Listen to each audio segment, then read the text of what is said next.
Liftoff will start in T-minus 10 seconds. 10, 9, 8, 7, 6, 5, 4, 3, 2, 1. We have ignition. It's time! 17 seconds from Game 7 or from championship number 6. Jordan open. Chicago with the lead. Harper got a piece of it. It comes off. The Chicago Bulls have won their 6th NBA championship. Tying run at second, 2 out. Palmero over the head of Jenks. Uribe charges, throws, out! And the White Sox have won the World Series. To the far side around the 8-yard line to Hester. Under it and to the middle with the 15 to the 20, breaks free to the 25 to the 30 to the outside. 40, midfield, 40, 30 to the coast, 20, 15, Hester 5. Oh! Touchdown!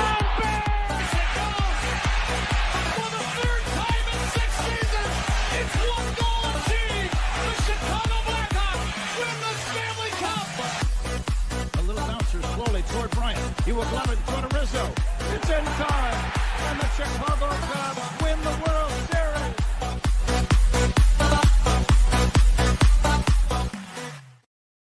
What up, what up, what up? Welcome to Shawn and Maya in the morning. And it's Hump Day edition. I'm your boy, the SuperBack, Shawn Sierra. As you can hear, I'm a little under the weather. I've got a little frog in my throat. Thanks for tuning in. If you're watching us on Facebook Live, well, then I guess you found us on Facebook. And if you're not following us on Facebook, come on, baby. Go to Facebook, type in Sports Zone Chicago. Click the like button. Now you're following Sports Zone Chicago. Simple. But wait, there's more. Go to the show's page. Go to Shawn and Maya in the morning. Like that page as well. So not only will you get Shawn and Maya in the morning, not only will you get Sports Zone Chicago, but you get Shawn and Maya in the morning as well. If you're watching this on our YouTube channel, excellent. If you're not subscribed to our YouTube channel, for real, come on, man. Go to YouTube, type in Sports Zone Chicago, click the subscribe button. We'll also click the notification button. That's the little bell next to it. That'll let you know anytime a show for Sports Zone Chicago is going live. Get it? Got it? Good. Now, if you're watching this on our mobile app, please don't tell me you didn't know we had a mobile app. Come on, baby. What's wrong with you? All right. Keep up with the Joneses and them. Listen. Wherever you get your apps from, go there. It doesn't matter if it's iTunes or Google Play, Amazon, Walmart, Kmart, 7-Eleven, Zayre, Zemsky, Macy, Montgomery Ward, Woolworths, Weebles, Gold Blast. It doesn't matter. You go there, you type in Sports Zone Chicago, you download it, you take us with you on the go. So not only do you get Shawn and Maya in the morning 3 days a week, not only do you get our other live shows throughout the week, not only are they archived there like they are on Facebook and YouTube, but I'll tell you what, we give you a slew, and I mean a slew of articles, thanks to my man Clarence, Council to Third. Big up to Clarence for keeping you abreast of all articles Chicago sports related. Now, watching this on our Roku channel, I like that kind of party, baby. If you don't know, you better ask somebody. Sports Zone Chicago, we have our own Roku channel. So if you have a Roku television in the house, do us this favor. Download Sports Zone Chicago's channel to your television. Okay, put us there next to the big boys. Netflix, Hulu, Apple, Prime, HBO Max, Disney Plus, Paramount Plus, Stars. Put them right there. Watch it on the big screen. How run the big screen, right, Mickey now. You can also tweet the show. Tweet us at Sports Zone Shy. That's CHI at Sports Zone Shy. Now, if you want to follow me, just me personally online. Want to know what I did? Let me tell you what I did. I made it nice and easy for you folks. Nice and easy. One handle for Facebook, Twitter, Instagram, Snapchat, and TikTok. All one handle at the Shawn Sierra. Man, we got a great show for you. But I need you to get interactive, man. Woo, chat is jumping. Leave a question or comment on whatever platform you're watching this on, whether it's Facebook, YouTube, or a mobile app. Leave a question or comment on that platform. It'll come up here in a thread. We'll put it up on the screen. We'll incorporate it into the show. And that, my peoples, is what makes this the best morning Chicago sports talk show around. And that's you. So bring them all, baby. Questions, comments, smart-ass remarks, because ain't nobody scared over here. Like The Rock said, baby, don't sing it. Just bring it. Let's check out the chat. Cornelius Swalls checking in early. What up, what up, what up, sports owners? Cornelius, thank you. Patty Lara's in the house. Says, what up, dear Shawn? Jeremiah says, hi, Jeremiah.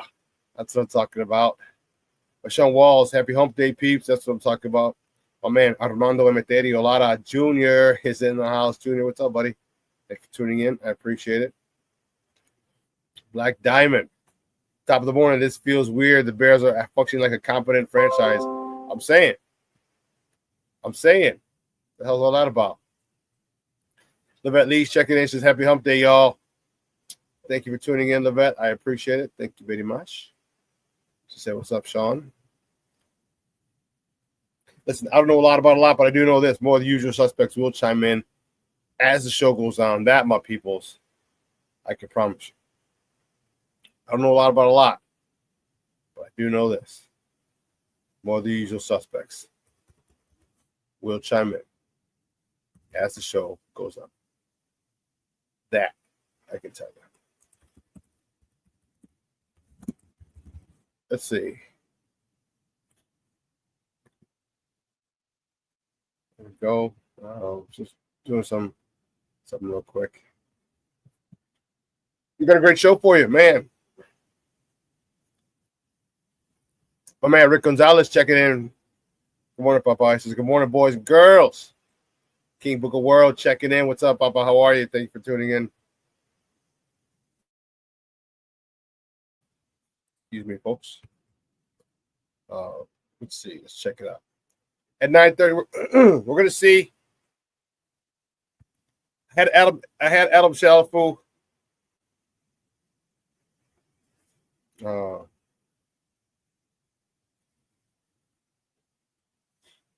Actually, he's good. He's coming on. He had something from his 9 to 5 gig, but he's good to go.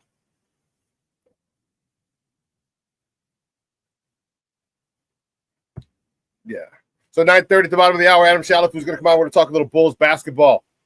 The Bulls are playing really, really good basketball right now. They seem to have found a rhythm, a comfort zone. Okay. Josh Giddey leading the way, and I like it. I like it a lot. So 9:30, Adam Chalifoux is going to join us. At 10 o'clock, my man Zack Pearson from BearReport.com is going to join us. We're going to talk Bears, all the craziness in the NFL, especially with the Bears that went on yesterday.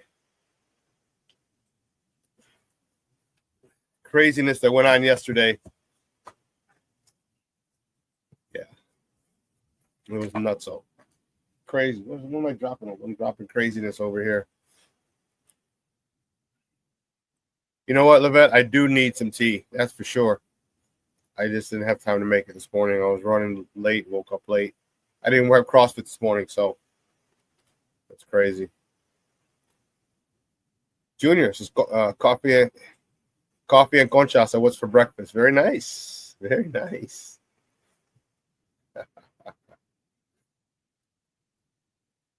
Very, very nice.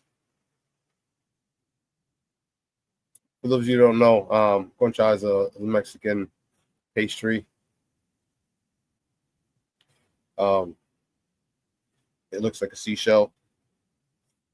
If you ever saw Lord of the Flies, and they hold a conch, the concha. It's like a seashell. Shape looks like a seashell. See, Spanish, Latin. If you know Latin, if you know Latin, you will have expanded your vocabulary by about 3,000 words. So,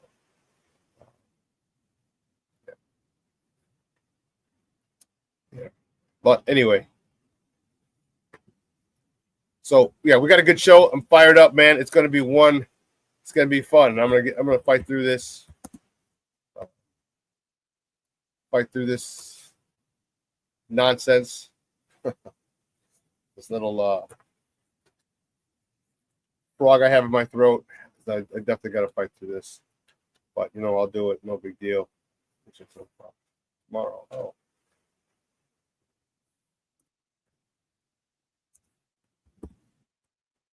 Good. Sorry. Like I said, I woke up late, was running, ripping and running. Crazy.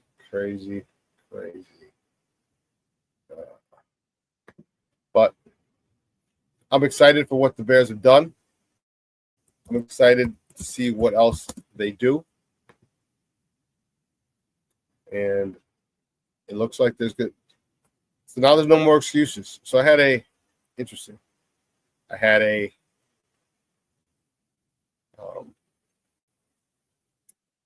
debate online. And sometimes I do it just for shits and giggles. All right. And a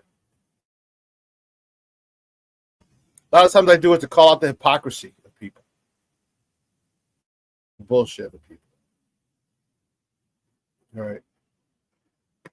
And some guy,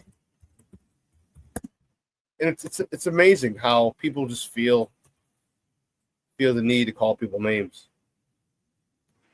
I don't know you from Adam, but you're gonna call me a loser or a clown.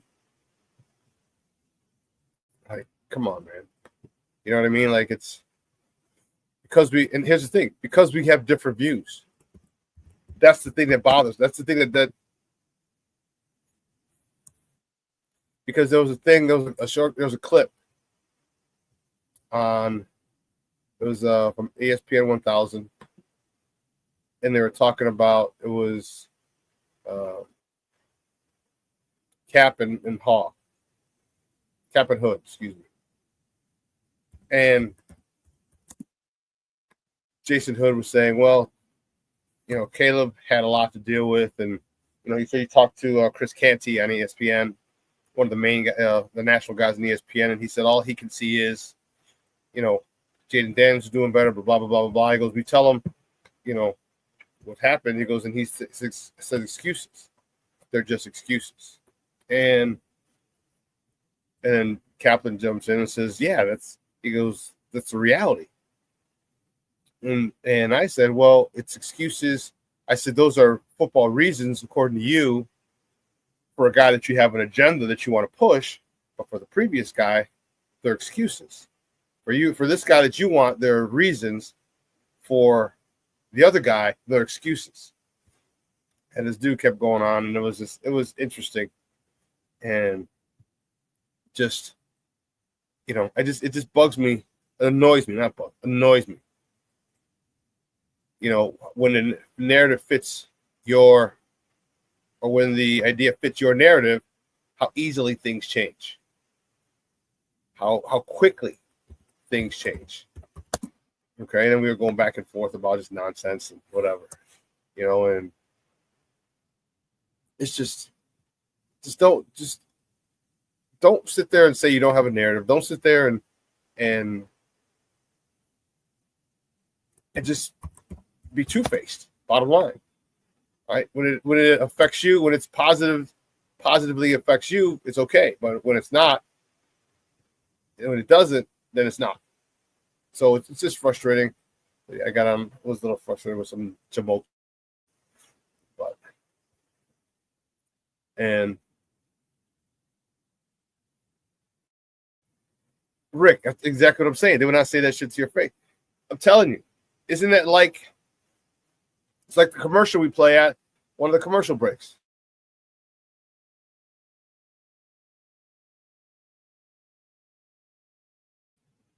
One of the commercials we play at one of the PSAs.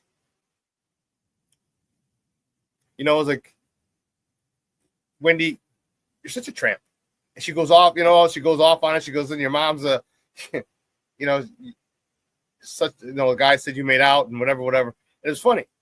But I said, don't say online what you wouldn't say in person, basically. So, Rick, why can't Caleb and Jaden be good? They can be good. They can be great. They can be great. They can be great. They can be great. That's the whole thing. They can be great. My nephew, Mondo, says, be a yuppie and go get a medicine ball from Starbucks. Sorry, I don't feel like taking out a freaking mortgage for a.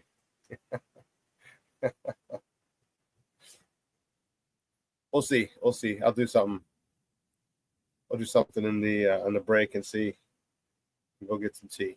But anyway, hey, let's get right to it. because at the bottom of the hour, my man Adam Chalifoux is going to join us talking Bulls. So, guys, you know how we do. The first segment of every show is called Top of the Morning.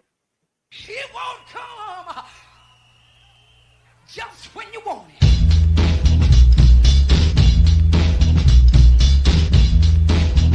Top of the morning to you. Top of the morning to you. Top of the morning to you. Let's see, baby. The first top of the morning topic. Which way do we go? Which way do we go? Which way do we go? We'll go back to Monday. That's what I'm talking about. Monday, bloody Monday. Man, the Bulls.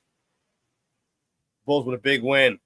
121-103 over the Indiana Pacers on the west side. Josh Giddey, he led the way, 29 points, 10 rebounds. Kobe White, 29 points, 7 rebounds himself. Huter, the guy we just got over from the trade, he contributed 13 points in the win. Tell you, this Bulls team is freaking exciting as all get out. All right, and don't forget at the bottom of the hour, we're gonna talk to Adam Chalifoux about them boys. Staying with the Bulls, next top of the morning topic tomorrow.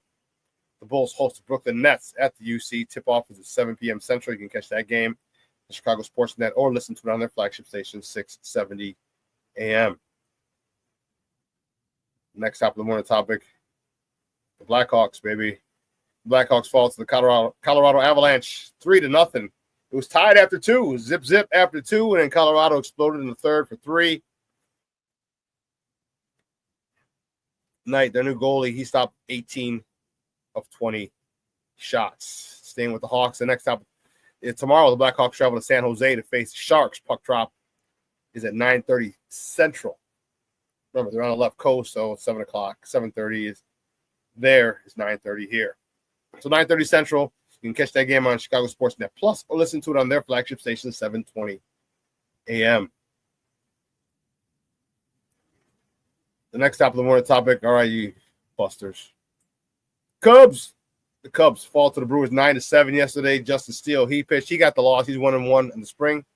3 2/3, 10 hits. He got racked. 7 earned runs, no walks, 3 punch-outs. Michael Busch was 1 for 3, driving in his 11th RBI of the season. Matt Shaw, coming back from that oblique injury, he was 1 for 2 with a double, driving in his 4th RBI of the season. And Birdie was 1 for 1 with his 3rd RBI. Dansby Swanson, 1 for 3 with a double, his 3rd of the spring. That was the last game before the Cubs travel to Tokyo to face the Dodgers to start the season. The next top of the morning topic, let's see, where we go. My White Sox. Whew, that's a tough one. Yeah, that's a tough one. White Sox fall to the Padres 7-5. Cannon got the start. James Cannon got the start for the Sox. He got a no decision, 3 innings, 8 hits, 4 earned runs, no walks, 2 punch-outs. Bergoglio was 1 for 1 with a double, his 2nd of the spring, driving in his 4th and 5th runs of the year. Ramos was 1 for 1 with an RBI, his 1st of the spring. Mitchell was 1 for 3, driving in his 2nd RBI of the season. And Dominic Fletcher had an RBI on the day. That's his 4th of the spring. Staying with the Sox today. The White Sox host the California Angels, or the Los Angeles Angels of Anaheim, whatever you want to call them, whatever they call themselves nowadays. They host them at Camelback Ranch. First pitch is at 3:05 p.m. Central Time. You can catch that game on their flagship station, ESPN 1000. Now, the next top of the morning topic, man, oh man, oh man, did the Bears make a huge splash in free agency? Let me tell you something.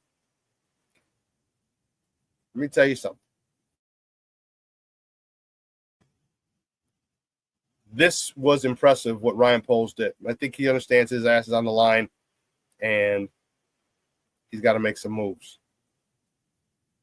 Huge splash in free agency. We'll start with this one. Drew Dahlman, Bears, and Drew Dahlman agreed because those contracts could not be signed until today. They'll be signed today. The new league year starts today. So the Bears and the center, Drew Dahlman, agreed to a 3-year, $42 million deal with $28 million guaranteed. $28 million guaranteed. They got the center that they wanted. They've revamped their entire interior offensive line. Trading for 2 guards, Jonah Jackson and Tooney. And now you got the center to go with it. Their next. This is the one I really liked. This is the one I really, really liked. The Bears in defensive tackle Grady Jarrett agreed to a 3-year, $43.5 million deal with $28.5 million guaranteed. He spent his entire 10-year career in Atlanta. This dude reminds me a lot of John Randall. For those of you who remember, he reminds me a lot of John Randall. This dude does not stop. Violent hands, quick, a great get off. Ability, and here's the one thing: his ability to get skinny quick, and a lot of that has to do with his takeoff. He takes off, wipe your hand, knock your hands down, turn them shoulders quick, fast, in a hurry, turn, rip. My goodness, this dude, I love. Man, he was always a pain in our ass. I'm glad we got him now. Now we have our 3-tech. You put this guy. Imagine this: Grady Jarrett and Billings in the interior of our defensive line. Montez Sweat on the left. And the other side, we decided to help him too. Deo Obayingo.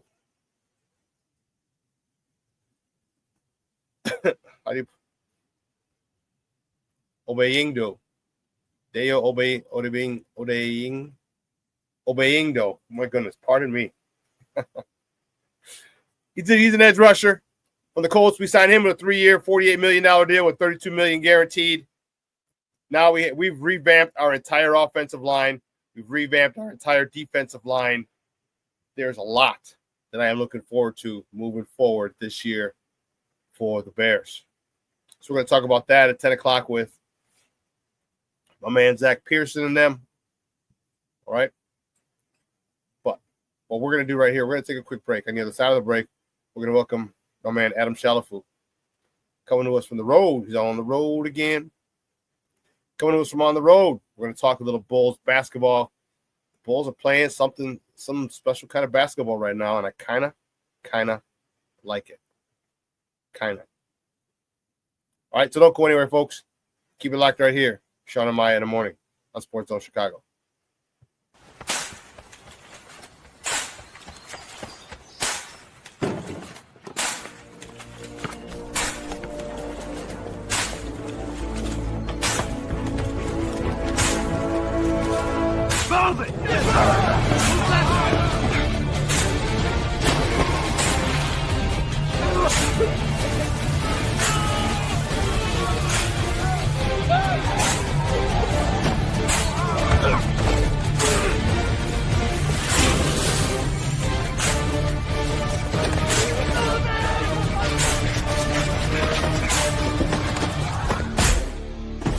Many will hear the calling. Few will earn the title. United States Marine. The few, the proud, the Marines. Hey, it's your boy, the SuperBack, Shawn Sierra, and be sure to follow Sports Zone Chicago on all social media platforms, on Facebook, Instagram, and our Roku channel. You can find us at Sports Zone Chicago, and on Twitter, we are at Sports Zone Shy. Also, be sure to download our mobile app so you can take Sports Zone Chicago with you on the go.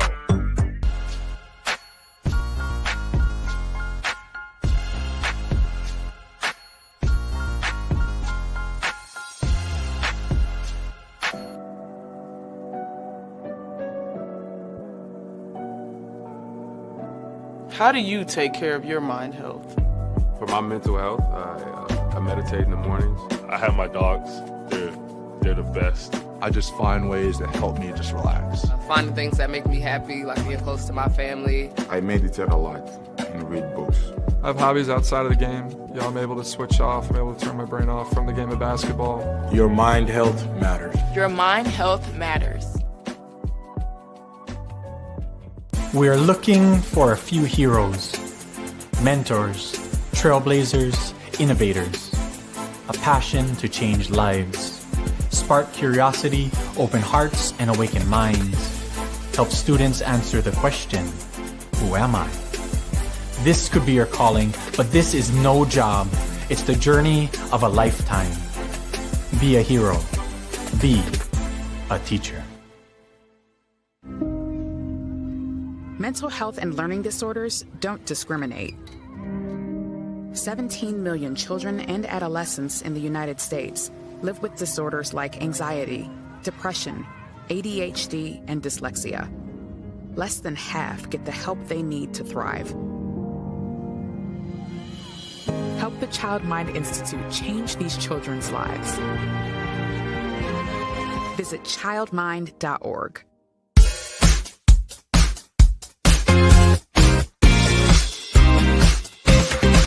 Pacers really struggled on defense early, but Miles Turner said he's starting to just put more effort in. Speaking of defense. Oh, Windex man.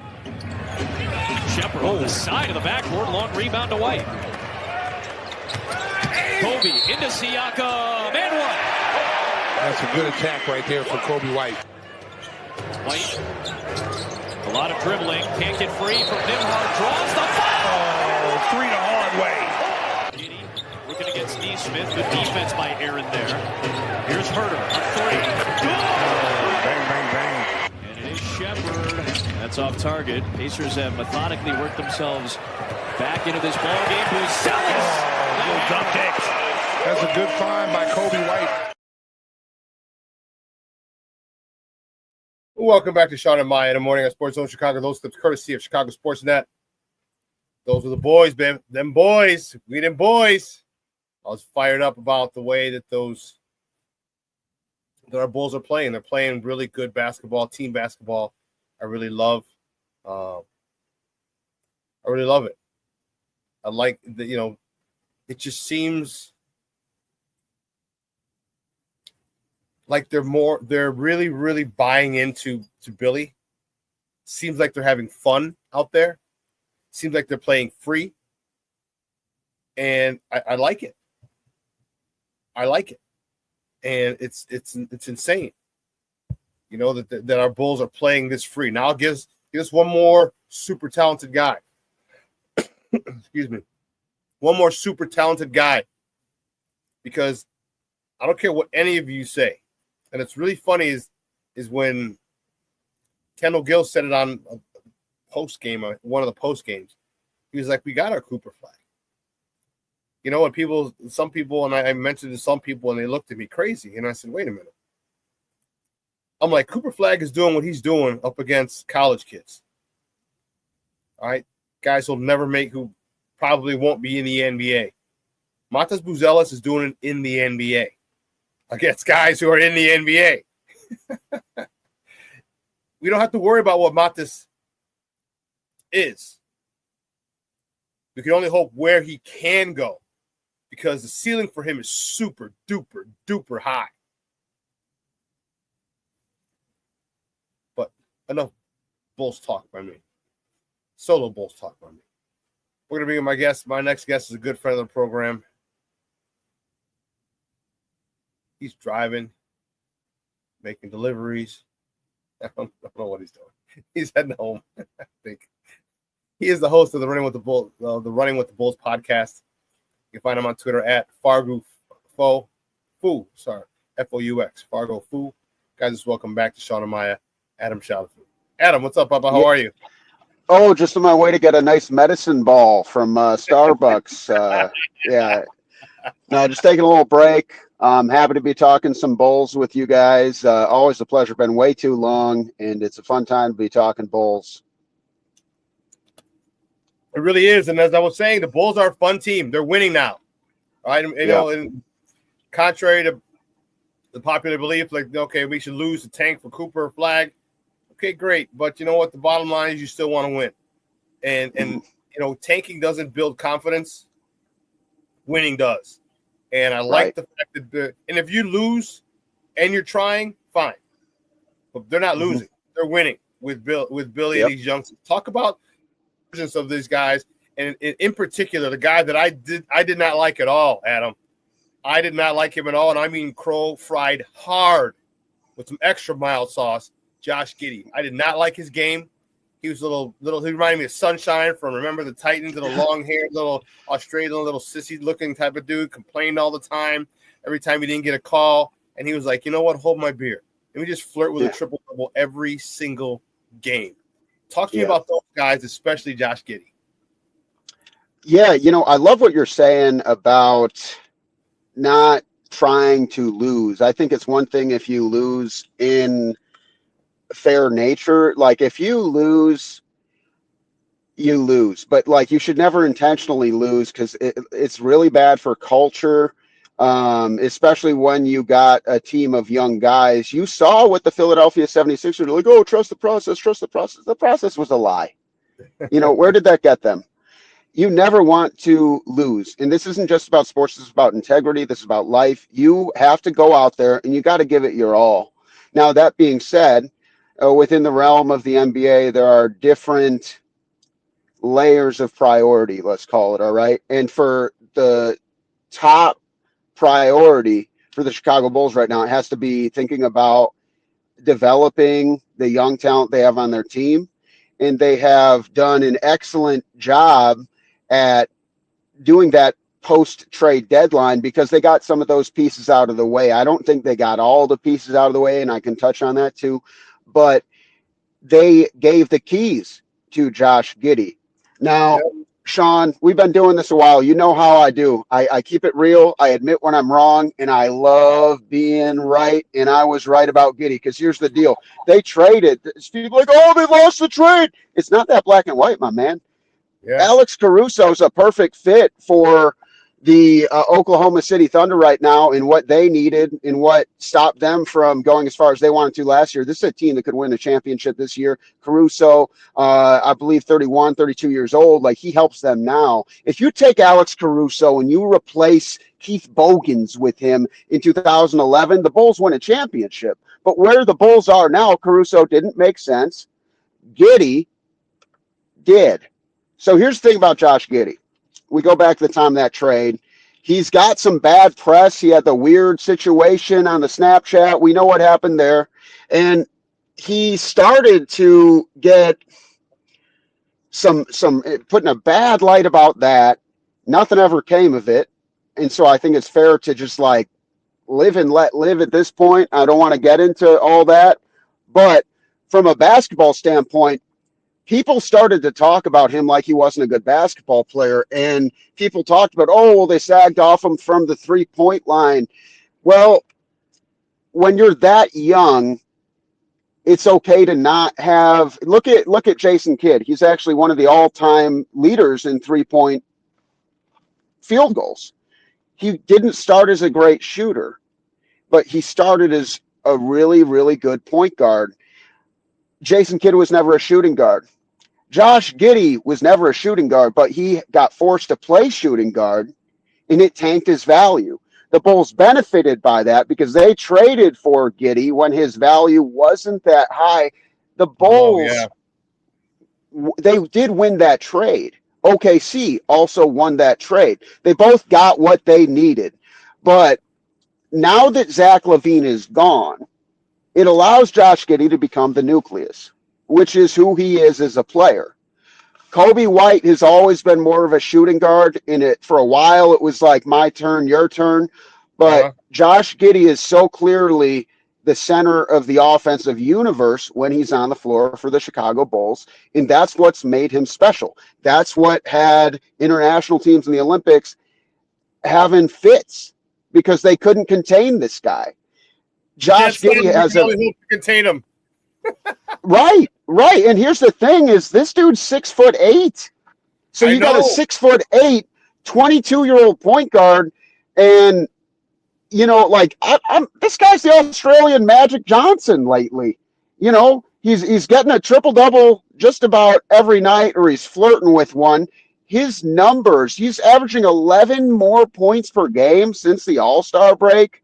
This is a guy who really was like, you'd see glimpses of, okay, maybe they're going to use him, but they're finally letting him be Josh Giddey, and we're seeing what happens. And I think a lot of that, you talked about, the young team playing together, playing team basketball. They got rid of some of the ball stoppers. And I think Zach LaVine, I'm happy for him. He's balling out in Sacramento. But there were just too many cooks in the kitchen, and the Bulls want to play with pace. And so you got to have Giddey kind of running the show there, and you got to give him a lot of credit. You also got to give some of the complementary pieces around him credit because they make each other good. And so it all comes down to the complementary pieces. Zach Collins is a guy who he should have stayed. Holy cow. Here's the deal. Here's the deal with Zach Collins. There's a lot of this happens with big men. And if you're a big man listening, you should probably listen to me because I'm 5'9" and I know what it's like. No, I don't. So maybe you don't listen to me. But in my opinion, in my uneducated opinion on big men, I've just been watching the game a long time, and I see these guys come out a little too soon. And Collins was really good at Gonzaga, but he was a lottery pick. He went early in the draft, but he probably could have stayed a little longer in college, and he probably could have come into the NBA more ready. He didn't make the impact that was anticipated right off the front end of his career, and people started to change the way we talked about him. But we saw when Wembanyama was out for the San Antonio Spurs, however, was that Zach Collins was a guy who could walk into a double-double on a nightly basis if given the opportunity. It's going to be interesting to see if he's going to be the starting center for the rest of the season, or if they're going to let Vucevic take that role back when he is fully recovered from, I believe it was a hamstring or a quad injury. I hope personally that they go with Collins because he has better feet. He is a very good passer, and he's similar to Vucevic as a three-point shooter. Bro. He's younger Vooch. Yeah, he's a better defender than Vooch, and he's got better feet than Vooch. And like Vucevic, some of his offensive footwork, it's technician-like. He's extremely efficient down there, and I think that he's got a lot he could learn from Vucevic. But the fact of the matter, I believe he's 27 years old, Zach Collins. Like, the Bulls have players who make more sense to whatever their window winds up looking like when you start to shift away from, like, Vucevic is very much in the minority now. Like, DeRozan's gone, LaVine is gone. These are guys who are early to mid-20s who are still on the up.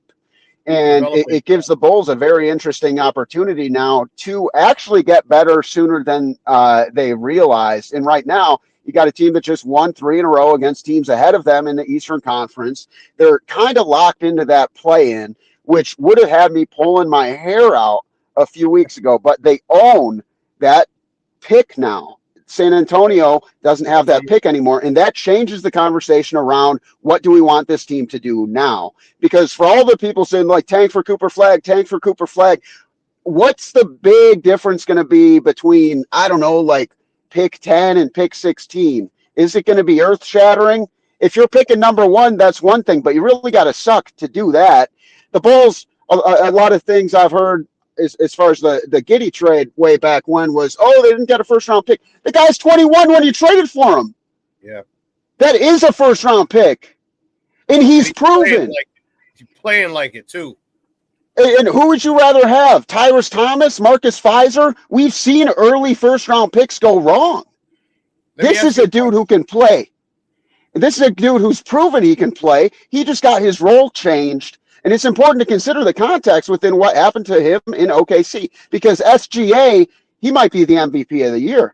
And it's okay. Josh Giddey's not the best point guard when he was in OKC. He's the best point guard on the Bulls, and the Bulls are saying, hey, Josh, go be Josh. And we're seeing what that can be, but we can't hold it against him that he was played out of position in Oklahoma City. At the end of the day, the Bulls got a dude who's young enough to be a first-round pick, but instead of going in with, hey, this guy should be really good, it's this guy is really good. And if he's used the right way, he can be great. And so when we look at the big picture, what's Josh Giddey going to look like when he's 27 with a more developed physically Matas Buzelis. That's And 5 years from now, dude. You realize that's 5 years, 5 seasons from now. He's going to be 27. How much greater is this kid going to be once he gets a little muscle, once he gets toned, once he gets stronger? What's he going to get comfortable? And what are those guys going to look like in 3 years? Because Kobe White's balling. Yeah. You know, like you removed Zach LaVine and it allowed for the growth because Kobe White's on fire. Josh Giddey's on fire. And those are complementary pieces because the defense, what the defense has to do to try to slow down Giddey opens up opportunities for White. Yeah. And then you throw in a guy, and I don't think the Bulls are done long term. I think eventually we're going to see a versatile big man that fits the vision a little bit better. But you can see Zach Collins bring in elements of what they can do in the high post, what they can do on the high screen, on the pick and pop, the pick and fade, and what secondary offense that can open up by all of a sudden you see backdoor cuts, you see things going on the outside of the wings, and you're having guys who can be secondary playmakers. You have a lot of guys who can dish it, and it's important to have a good passing center, in my opinion, for a team that wants to play the way the Bulls want to play. And a lot of that's ball movement.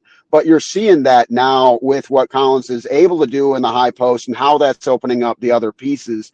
And so the Bulls, like on paper, maybe they got a little worse after the trade because they got rid of Zach LaVine, who I'll call a B plus player.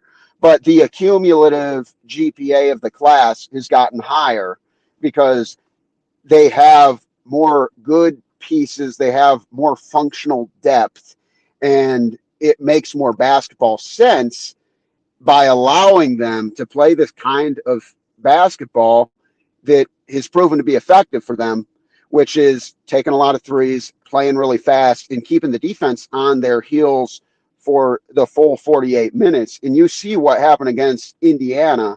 And that's a great win because Indiana, I've been talking to you for like 2 years about Bulls got to look at Indiana. Bulls got to look at Indiana and what they were doing route. The Bulls don't have their Pascal Siakam. Maybe they do. Maybe that could be Matas Buzelis. Let's be real. But they're able to – Indiana's a little further along in like what they want to do, but you can kind of see things starting to come together. And the Bulls just beat Indiana at their own game. Like the Pacers haven't always put the pace in Pacers, but they do. In this current regime, you know, they're an excellent coach ball club, and so are the Bulls. Like you're starting to see things kind of work where they can beat a team who wants to play fast, and they got enough stops on defense, and they're still a pretty bad defensive team. I'd like to see that improve, but they have an identity, and it's working, and it's time to give flowers to Josh Giddey. And some people, sounds like you maybe, Shawn, got to write him an apology letter because this guy was getting slandered. I knew. I was all against Josh Giddey. I was not a big fan of Sunshine. I was like, Sunshine. Yeah. Not a big fan of him at all. I hated his whining every time he didn't get a call. And I, like many people, forgot he was 22. Mm-hmm. 22 years old. He's literally fresh out of college, what he would be, but he's got time in the league. And he needed time to adjust to his teammates.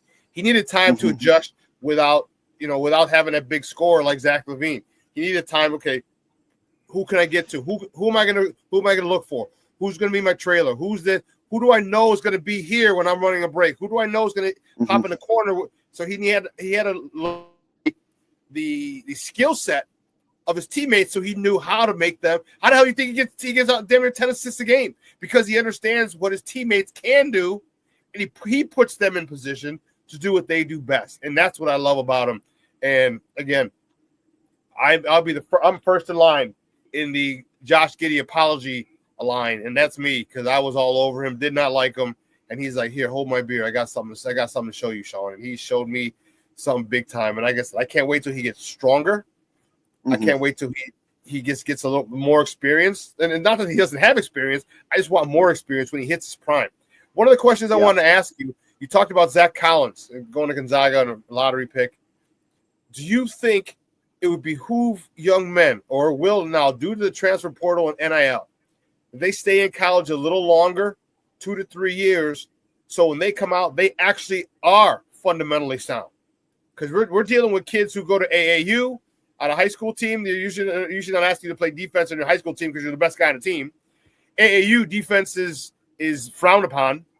You go to 1 year, you can't really instill all the defensive nuances in 1 year wherever you're at. Do you think that it'll behoove players to stay longer to get fundamentally sound when you come in the league? You don't, because there's no time to train you. There's no time to work to develop you in the league. It's tough. No practice times. So give me your thoughts on you think players may stay a little longer thanks to the NIL. I think it depends on the player. I think it depends on how much money they're making, how much potential they see to make, and having the right people in their corner. A really good example I can tell you firsthand about is Grant Nelson, who we remember being a monster in the NCAA tournament for Alabama.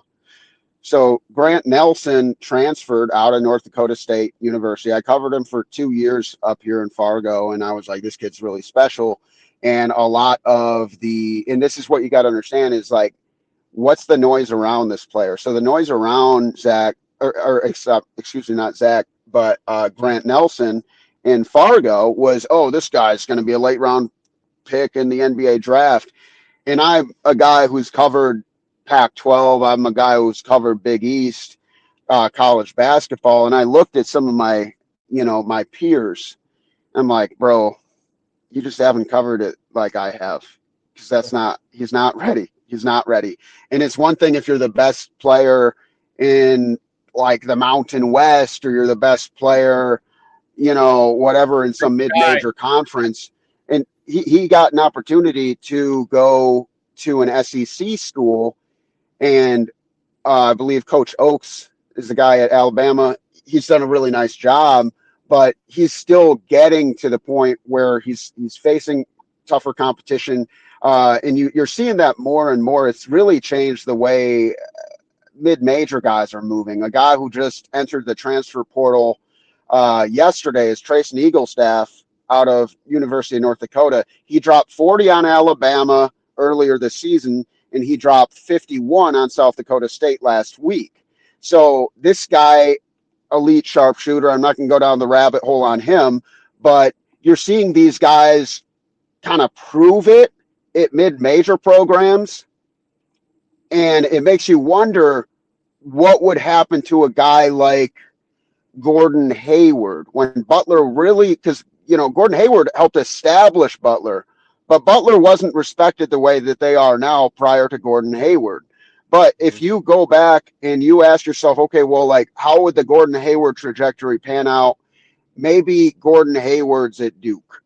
You know what I mean? After a few years at Butler. And so I think you're seeing people use the transfer portal to up their stock.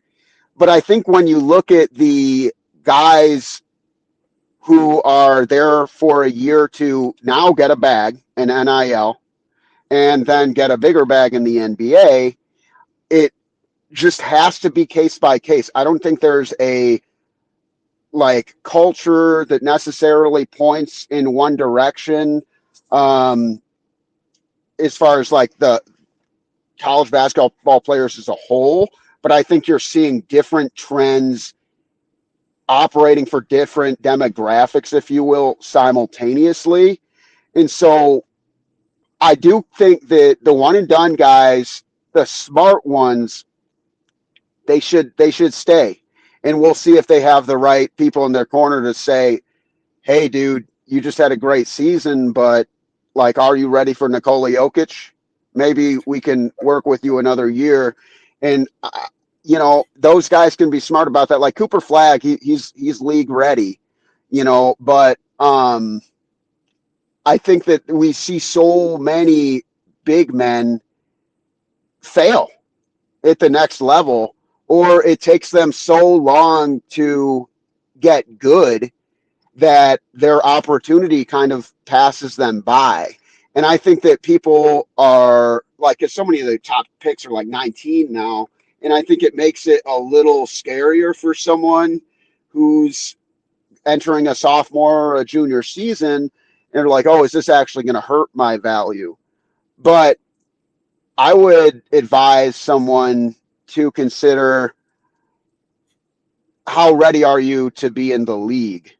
Because you're like dealing with grown-ass men in the league. You're not dealing with exactly walk-ons and freshmen and sophomore and junior, and that's why when guys come in at 19, they struggle because you're physically not able to handle and deal with people in the league. These guys have been there 4, 6, 8, 10 years. These are some strong-ass dudes. These are some strong-ass dudes. Your body just, your body just hasn't been able to grow. It's just Matas Buzelis is a great example of that. He struggled. Yes. He struggled a lot at the beginning of the year, and he was a G League guy. And he played against grown men because he was in the G League, and it's a lot of guys. I mean, you have your occasional, Isaiah Thomas or whatever, someone who's like trying to get back into the league. You have some of those guys, but by and large, that's a lot of guys in their early 20s who are trying to get their shot into the NBA. But Matas struggled with the physicality, and I think that like you have so many different systems and a lot of pro system type styles in college basketball. But what is going to most prepare you? And so it comes back to like the Trace Neagle staff and the kid at Alabama now, Grant Nelson, where it is worth considering like, if I transfer, is it going to help me become more ready for the NBA? Like Grant, he declared for the draft, and similarly, and I'm glad that the NBA has these rules in place. Similarly, Eagle staff, he's going to declare to the draft, but he doesn't have to enter the draft necessarily. He can go back. He still maintains his eligibility, which I love that because it provides these young men more flexibility where you might not make a decision that could frankly ruin the trajectory of your life, because what happens, you think you got all your yes men around you saying, oh yeah, bro, you're going number 21. You're a stud. Oh yeah. And then give me some money for my medicine ball from Starbucks, and they say, all the right things to this dude. And this guy's, oh yeah, because that's the world he lives in. Yeah, but the reality check is then you don't get picked and the second round goes by and you're over there pouting like you're Johnny Manziel. Come take me, bro. And no one wants to take you because you're not ready. And so you have to challenge yourself if you're a young athlete to not just listen to your inner circle and challenge yourself to hear the things you don't want to hear. And so, because like at the end of the day, those NBA scouts, man, they're looking for someone who they can develop, but they don't want a project. Yeah, the floor. And so, like, what can you do? Be ready. The floor. They're looking for a guy with a floor at a certain level that they can build. You got to have a foundation to build on. Exactly. Right. And that's why I asked the question. I think a lot of AAU coaches and high school coaches would do a great service to their players. They say, hey, listen, make sure you stay at least 2 years. All right. Get fun. If you had to say 3, then 3. You're getting getting the bag. You're getting some money. You're getting this. You know what I mean. So you're not hurting. And if you got to take care of moms, you got money to break off moms and whatever, get her out of whatever situation she's in. All right. But you need the fundamentals because what that does when you go in fundamentally sound, that puts years on the end of your career. Mm-hmm. Because you're fundamentally sound. You get a guy who's fundamentally sound, good footwork, good help defense, good boxing out, good rebounder, all these little things that people don't think are important that he was taught and instilled and drilled into in college.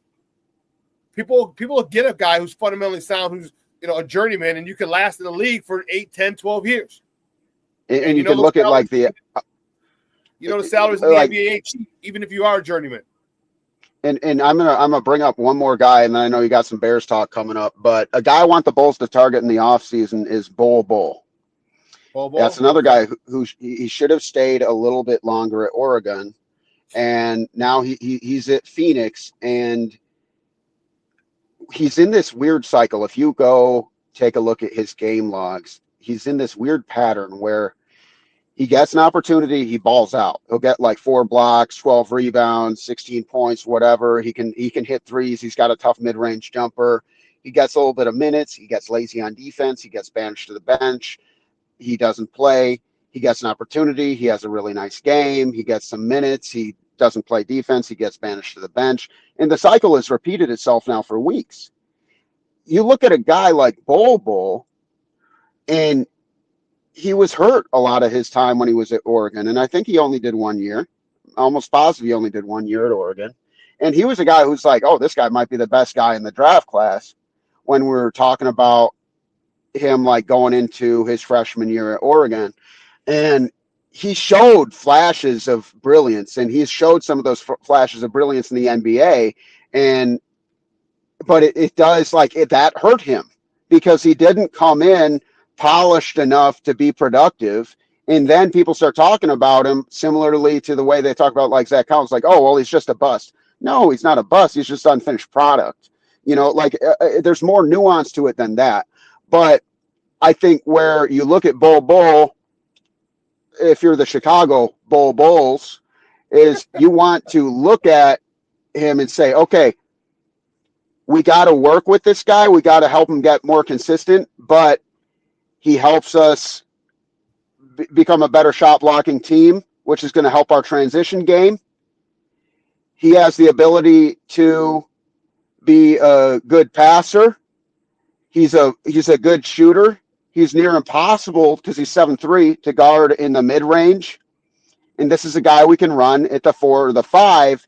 And is going to be complementary to a guy like Josh Giddey, Kobe White, etc. As the team looks to become more long and athletic, but continue to implement the style of play that is where pace is most important. So you got to look at guys who can kind of fit into that, but take advantage of another team's impatience. That's what we did with Collins. It's working. That's what we did with Giddey. It's working. And so, don't go get Jahlil Okafor because he is a bust. But go get someone who fits and someone you can say, hey, I see an opportunity to grow. Let's get you in the gym. Let's get you in the weight room. And let's work on being a little bit more consistent on defense. And it doesn't have to work overnight. But when you start to think about, is Josh Giddey is the true nucleus of this team. And I think being a point guard of that ability, it's fair to consider a reality that he could be the main building piece. And you start to think about, okay, well, when Josh is 25, where do we want to be? And then you can consider a guy like Bol, another guy, check out Santi Aldama, who's a restricted free agent for Memphis. But I'm talking about big men. I said they're not done with the big men. Big men who can shoot the three, who can dribble the basketball, who can play versatile. And I don't think you need to go completely positionless because you have such a great facilitating point guard. But everybody on that Bulls team needs to be able to move the ball for them to maintain the identity that's been working for them in this little win streak, in this little hot streak they've been working with. But, yeah, Shawn, I just think that, be ready. Don't hurt your stock. To tie it all back to answer your question, don't be overzealous. Be real with yourself about, am I truly ready for the NBA? Go do your workouts. Go play against some of those NBA dudes. And if you aren't ready, then go get your education, man. Go get tons of ass and have an awesome time in college. Let's be real, dude. You got it made, and now you're getting paid. How crazy do you got to be? If I'm looking at I made crap out of college, man. My first job, I was making $10.50 an hour, and I was a sports anchor in Montana. And that's the reality for a lot of dudes who chase their dreams. For these college athletes, you got to make 6 figures. You look at the house Travis Hunter lived in. He's got a mansion in Boulder, Colorado. Why would you go pro? I know that's different. That's football. But if you are able to live on your own and you're 20 years old and you're financially independent, then, hey, Mom, I'll get you that house when I'm 24. Here's a few Benjamins to hold you over for now. Do what you got to do, but you got to consider your development and make sure you're ready, because the NBA is not a patient league. They want you to be good enough now. And you look at a guy like Bol. I just talked about how he could really fit for the Bulls. He could also be out of the league. Yeah. That's the reality of the situation, because people are not patient. I got to run. I appreciate the time, but do me a favor. Let everyone know before you go. Let everyone know where they can find you and your work online. Running with the Bulls podcast. We're on Spotify. We're on Apple, wherever you listen. We're back. We're having a great season in the rebound year. Appreciate all the listens. If you like it, tell a friend, share it. And thank you. You can follow me on Twitter at FargoFoo. That's Fargo and then FOUX. Thanks, Shawn. Appreciate you having me on. Great stuff, buddy. We'll talk soon. Sounds good. All righty. Guys, that's Adam Chalifoux up in Fargo, North Dakota. Man, talking Bulls basketball. Crazy, crazy, crazy. I'm telling you, I'm Josh Giddey. I was wrong. I have no qualms, no excuses, no nothing. I was wrong. You proved me wrong. You're playing like a freaking stud, flirting with a God blessed triple-double every night. What the hell is that? I love it. But listen, let's take a quick break. Won't be too long. On the other side of the break, we're going to talk to my man Zack Pearson about some Bears made some moves yesterday or Monday. Is it Monday? Yeah, Monday. Bears made some moves the other day. We were all excited, happy when the league period began. And how happy are you? How excited are you now? How comfortable are you now moving in? You haven't even hit the draft yet. But how excited and comfortable are you moving into this 2025 season with just the stuff we got in trades and illegal tampering period? So we're going to talk to my man Zack Pearson on the other side of a quick break. So don't go anywhere, folks. Keep it locked right here. Shawn Maya in the morning on Sports Zone Chicago. Hey, it's your boy, the SuperBack, Shawn Sierra, and be sure to follow Sports Zone Chicago on all social media platforms on Facebook, Instagram, and our Roku channel. You can find us at Sports Zone Chicago, and on Twitter, we are at Sports Zone Shy. Also, be sure to download our mobile app so you can take Sports Zone Chicago with you on the go. Time out. How are you feeling right now? Happy? Excited? Angry? Overwhelmed? One of the best things you can do for your mind health is to name what you're feeling. It can sharpen your awareness and help you talk about your feelings with someone you trust. Here are 3 questions to ask yourself. Where are your thoughts right now? In the past, the present, the future? Do you notice any sensations in your body? Is your heart beating fast? Is there a flutter in your stomach? Or are you fully relaxed? What do you need right now? Time with others? Time to yourself? Remember, there's power in this awareness. So find ways to identify what you're feeling today.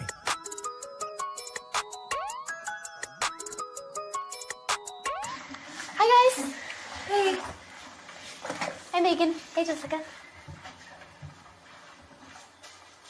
Megan, you're a tramp. Brian Fitch told me you guys made out. Everybody knows. He said your breath smells like garbage. And he almost puked. He says you're the most desperate girl he knows, besides your mom. How many boyfriends does she have anyway? Lots? Your makeup makes you look like a clown. That zit is huge, zit face.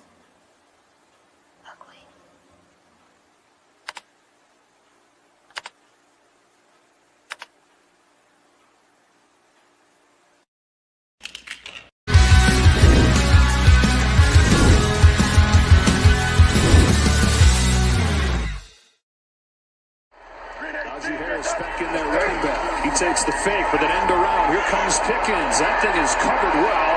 There's nowhere to go. He's surrounded and dropped back at the 40-yard line. Welcome back, Grady. Can the leash off a little bit and let Justin Fields throw the ball downfield. Typically, that's been to Pickens. Let's see here.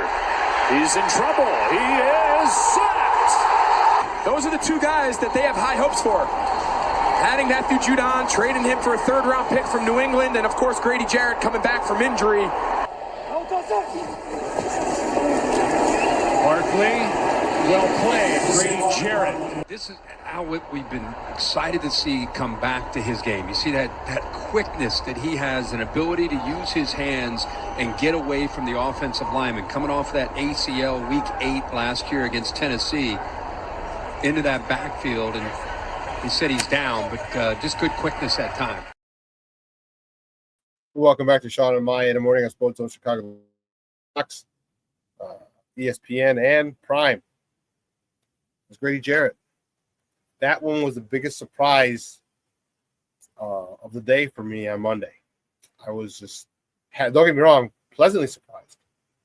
But the biggest one, he just got released, and the Bears were there. And you know what? As much as I give Ryan Poles shit, all right, I got to give him his flowers, because you have people whose job it is to understand who's probably going to be a cap casualty. You got to go around your different teams in the league, all the teams in the league, say, all right, who's going to be most likely going to be a cap casualty, and which ones do we want? Dude, it didn't take long at all. 4 or 5 hours later, the deal was signed, the agreement was made. Impressive. So again, hats off to you, Ryan Poles. If I'm gonna give you shit, I gotta give you praise when you deserve it.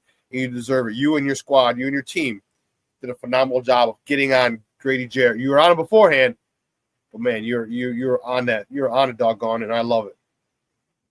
My next guest is a good friend of the program. Works for BearReport.com, and I'm excited to talk to him about this and all the other moves that the Bears made up to this point. You can find him on Twitter at Zack_Pearson. Guys, welcome back to Shawn and Maya. Zack Pearson. Zack, what's up, buddy? How are you? Doing good. Regency's calmed down for a little bit here, so that's kind of nice. But yeah, it was a busy Monday, and now today the ink can officially get to paper for these free agents. Yes, today is the beginning of the league year. I wonder if today they get their $400 million. This is just a question. I don't know. Yeah, today is yeah, today's the league year day. Yep, that's when it all becomes official, and off we go. So we can sign these guys. We just got a $400 million from our operating expenses, the NFL's operating expenses last year. We're in a good place. Talk to me. That was one of the worst kept secrets, and we were hoping is the Drew Dahlman situation. Talk to me. How happy are you with that signing? You go with the number. And then talk to me about the Grady Jarrett thing. Was that even on your radar? And how excited are you or happy about that particular signing? Yeah, I obviously Dahlman was the one that was pretty much the worst kept secret for a few days there, with literally everyone kind of connecting him to the Bears. It made sense. They needed a center. They needed to upgrade the interior offensive line. And they got, the top center on the market. They got a guy who, is been really good in run blocking, pretty solid in pass protection, and kind of solidifies that interior offensive line. So really wasn't surprised. I guess I'd be a little more surprised. I probably would say I was surprised it didn't happen sooner. I thought it probably would have been like one of the first signings of the day, like right away. But it still was 12:03 a.m. Yeah, right. Yeah, this one was still within the hour. But yeah, Grady Jarrett. Yeah, I mean that was a surprise one for me, just because he was released that day, hours before everything started. And he was a guy that the Bears were going to try and add depth on the defensive line. Jonathan Allen was an option for them before he went to, Minnesota. And once Grady Jarrett got available on the market, I mean, the Bears just kind of pounced. They moved right away. Got in contact with his agent when it was time to tamper, and got the deal done. So yeah, I like it. I think, if anything, while, Jarrett's still, 32, 33 years old, might not be in his prime anymore, but he's still a veteran presence that you kind of need. And the Bears have been kind of missing that on both sides of the line. And he's a leader. That's the most important thing. He's a leader. All right. You want leaders to be on your offensive and defensive lines. And that dude, hey, he's a baller. Yeah. That's the awesome part. He's a baller and he's a leader. And I like that fact, because now he's gonna up the intensity in that D-line room. He's gonna up the intensity with Billings. Gonna up the intensity with Gervon Dexter. Gonna up the intensity with Montez Sweat. Gonna up the intensity with Mayo, the other guy that they signed. I like that he's gonna hold him to a standard, because the standard that this guy plays at is a pretty high standard. He was a monster, all-pro, Pro Bowler. This guy was a stud in his time in Atlanta. And I know he's not going to be a three-down lineman, but he's going to be used situationally, especially in passing situations or third down. This guy is going to provide us with a lot of excitement. And I think the collateral damage is going to be there's going to be a lot of other guys on the defensive line who up their game as well, and that's what really got me excited, Zach. Yeah, I mean, now you have some possibilities on the defensive line. You know, Dennis Allen has some options. Will you probably see Andrew Billings and Jarrett on the line at the same time? You know, Yeah, you can you will. see him and Billings and Gervondextersr on the line at the same time. You can maybe move Gervondextersr to the defensive end spot on a couple snaps if you want to. You can mix Dexter with Billings, Dexter with Jarrett. It's a lot of options now for Dennis Allen, and that's a good thing. And I'm curious to kind of see, you know, how he shifts those rotations in. But yeah, it also, you know, it benefits a guy like Zack Pickens, who has not really had the career that the Bears have hoped for since they took him in the draft a couple years ago. And, you know, maybe helps his development, helps someone like Byron Cowart, who was brought in last year, who, you know, had a couple sacks when Andrew Billings went down, something like that. So yeah, it provides a lot of value. And, you know, yeah, the contract numbers are starting to come out and there's going to be, you know, some overreaction to that, but at the same time, I mean, it's just, that is what it is now in free agency. You're going to overpay for people. It's just how you structure the contracts, how the cap hits impact you, where can you move money. So yeah, no, I loved the Grady Jarrett move. I thought it was probably my favorite move of the day. You and me both.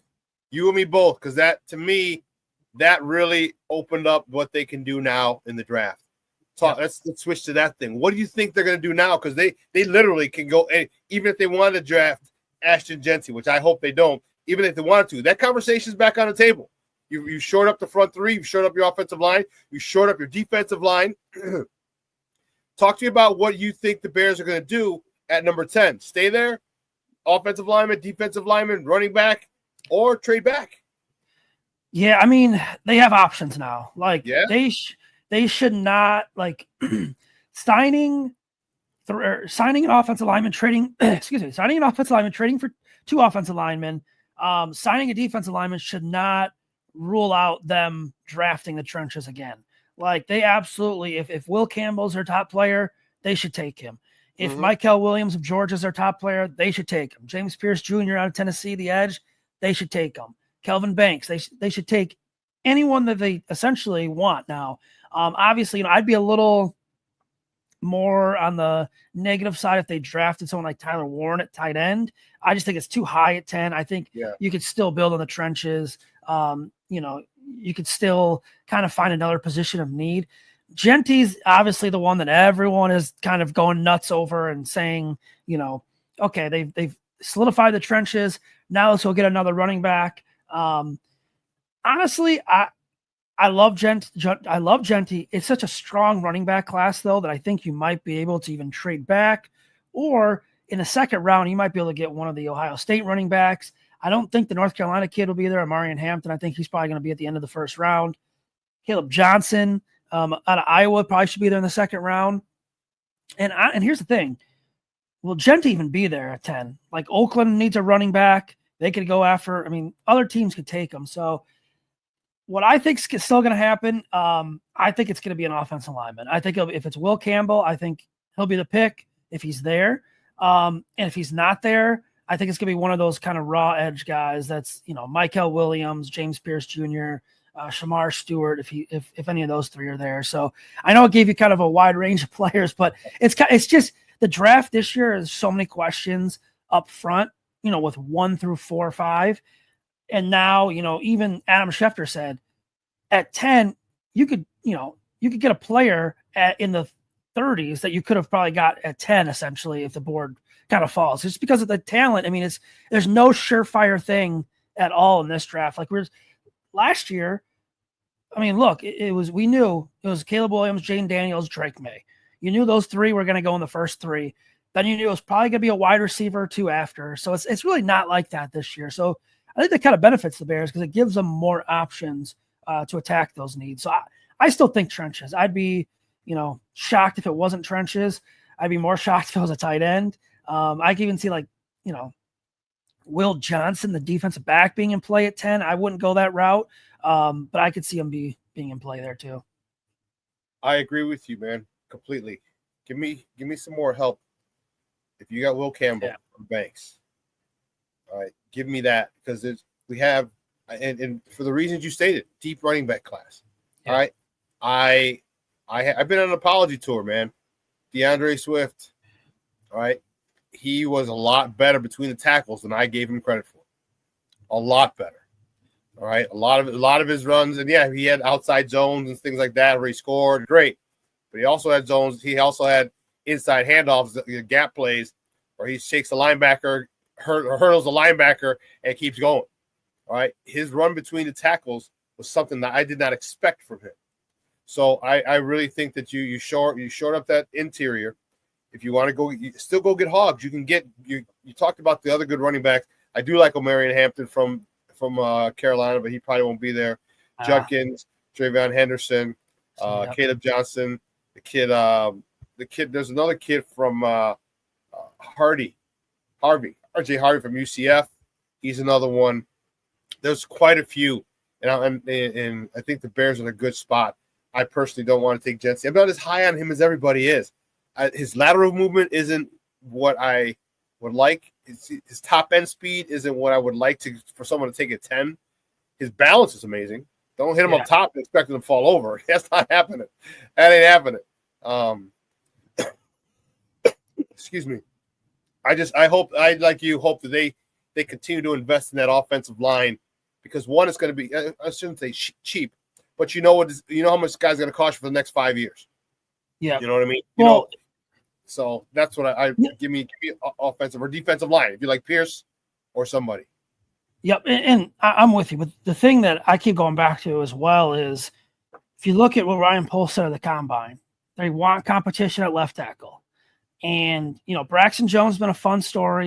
He's been a serviceable. He's been out there. You can rely on him. He doesn't miss a lot of games besides the injury he just had. At the same time, though, we have to eventually get past the point of, well, he's good for a 4th or 5th round pick, wherever he was selected. Like, oh, he's been playing good for that. Yeah, but I want an anchor at left tackle. I want an all-pro, a Pro Bowl, or a consistent guy to protect my quarterback. Eventually, you have to get that. So where's that competition going to come from? Do you really trust Kieran Amagaji? I mean, he was kind of in a raw deal last year where they drafted him hurt. Yeah, they drafted him hurt. And once if you miss training camp, you're already behind the ball on everything. It's going to take forever to catch up. And we saw that. He was thrown into the fire late in the games, and he was getting absolutely worked. And, part of me kind of felt bad for him because it's like he really should not be out there right now.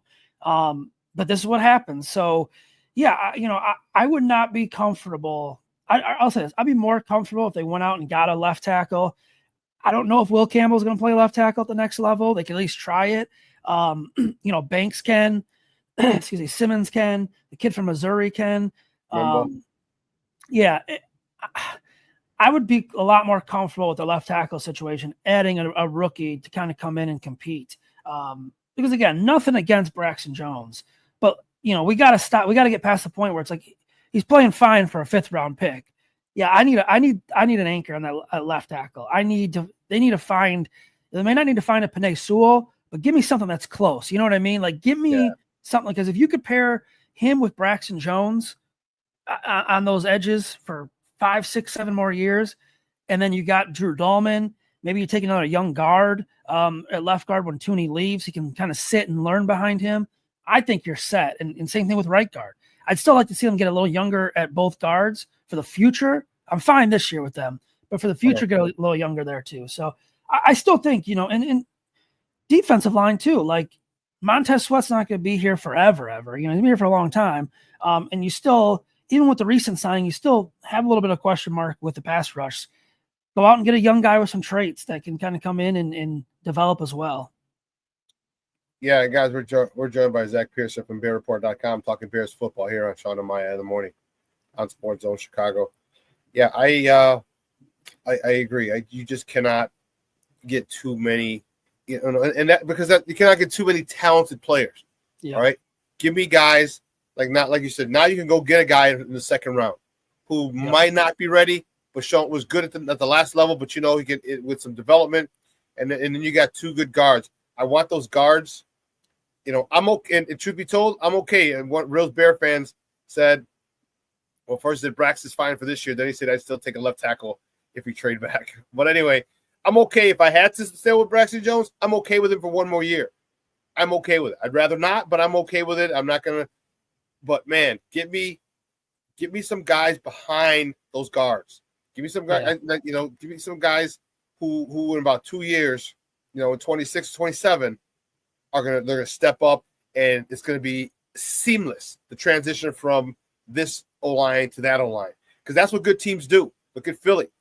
All right, Lane Johnson, and then who was the guy that the Bears had? The big left tackle. When was it? A couple years ago, they had the big left tackle who played tight end. He started off as a tight end in his career. Yeah, I know you're talking about. Yeah, and then they go. Yeah, are you talking Charles Leno? No. No, he was a mammoth dude for the Eagles, a left tackle. Jason Peters, thank you, Black Diamond. Yes, Peters, thank you, Black Diamond. Jason Peters and Lane Johnson takes over. All right, then Kelsey, leaves, and now they got the other guy, this new guy. I love it. That's what you need to do. That's what this Bears team needs to do. You can get, if you're happy with quarterback, you go to the quarterback. You can get running back. Running backs are a dime a dozen. Yeah. You got wide receivers. Continue to build and fortify the offensive and defensive line, because that's what's going to sustain you. Because it doesn't matter who's at running back. It really doesn't. There's so many good ones. And if you don't have a good offensive line, it doesn't really matter unless you're Barry Sanders. And there ain't no Barry Sanders in this draft or in the NFL at this particular point. And there's going to be running backs down the line, too. Every year we're talking about. I mean, I hate to throw the word out generational. And I think Ashton Genty is going to be really damn good. We said generational about Bijan Robinson. Saquon Barkley's probably the last back that actually has kind of lived up to that. Yeah. Yeah. And Ezekiel Elliott was generational too. And he had 3 to 4 really good years. And, running backs, a lot of wear and tear. There's always ones that come up. I mean, they're churning them out of college like crazy. A lot of colleges use 2 to 3 running backs, at a time in their offenses.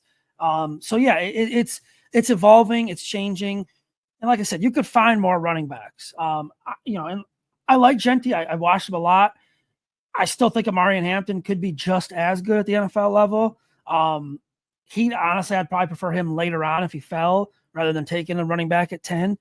I'm not going to get mad at Genty though. I could definitely see it.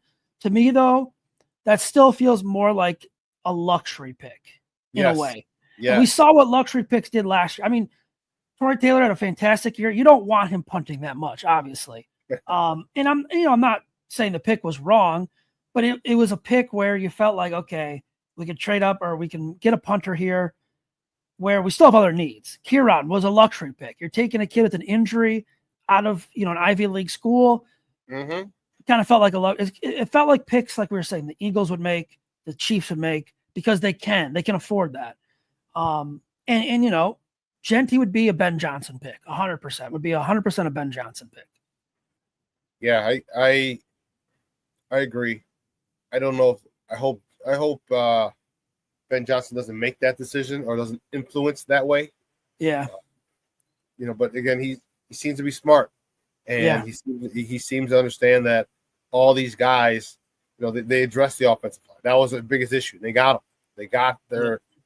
So now I hope it continues to say, hey, let's continue to build there and go there. Talk to me. I want to hear your thoughts on where you think Caleb can go this year.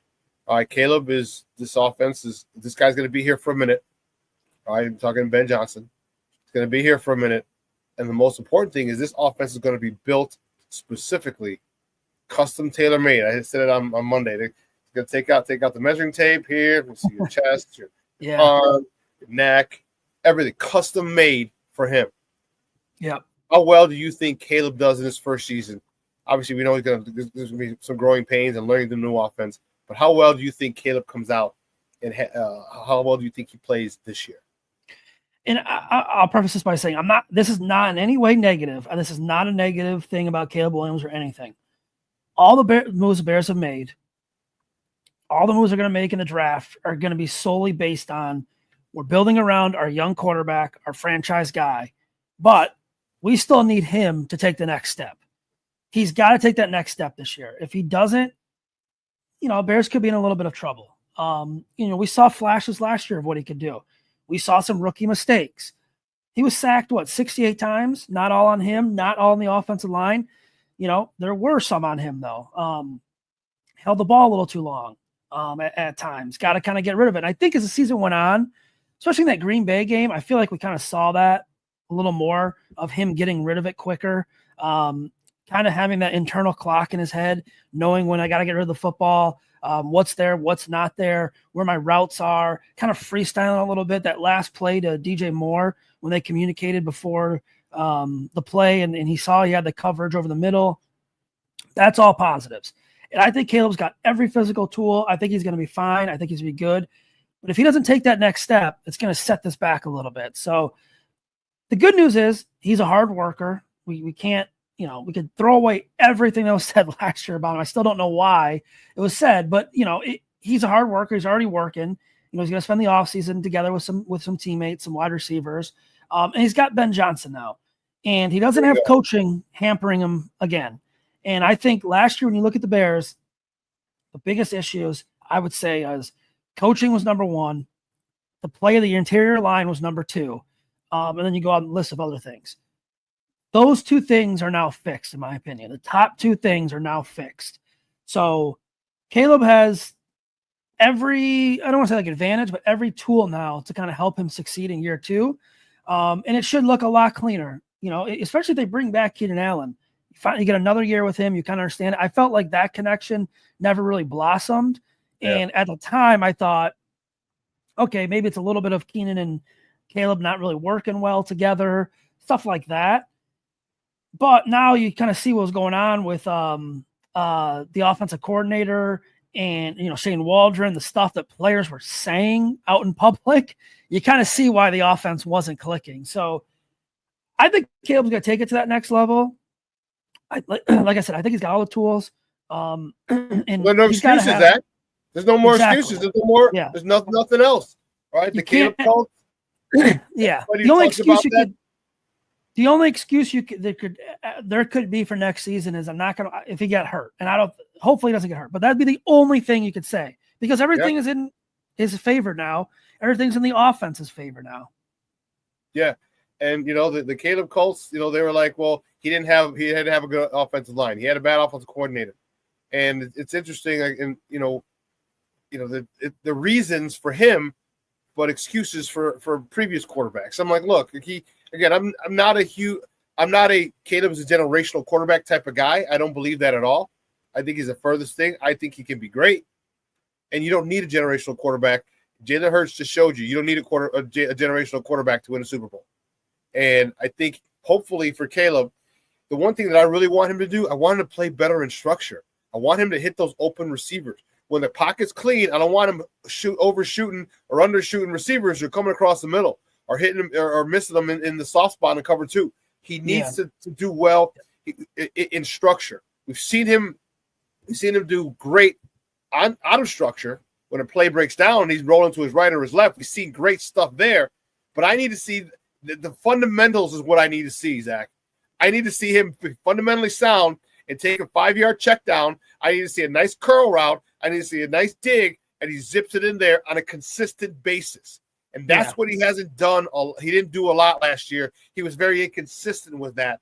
And that's where if he steps up and he becomes consistent, and hopefully Ben Johnson is the guy that gets him there, if he does that, holy shit, Zach, the sky is truly the limit for this young man and this team.